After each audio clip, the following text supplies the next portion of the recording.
rin na nakapila sa mahabang siksikan ng tao papunta sa puso mga sarili. Gusto ko sabihin lahat ng mga tinatago ko sana baka gumana, kaso hindi. Lagi mali ang pananaw mo sa buhay at parang di ka makausap ng ayos pag walang amat at halos nangihiram lang ng tama sa ibang bagay. At di ko matansya kung saan ba yung mali. Sa gabi ang tinatanong ang sarili kung paano ba o paano pa maniwala na wala namang iba. Laging masakit na lamig na ba't masalita.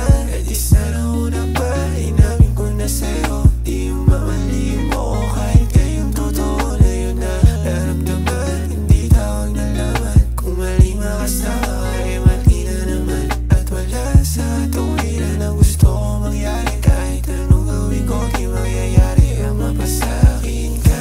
At wala na paraan para mabawi. Nakita naman tayo pag kailangan ng huli. Di masambit yung pangalan ko, tampangit ng imahe ko sa'yo. Mandihin mo sa'kin tayong babae. Ano ba ang gusto mo marinig na galing sa'kin at tahanan kung ibubulong sa tenga mo nang wala nang masabi at di ko kakayanin sa ngayon. Hanggang ngayon gano'n pa rin tayo.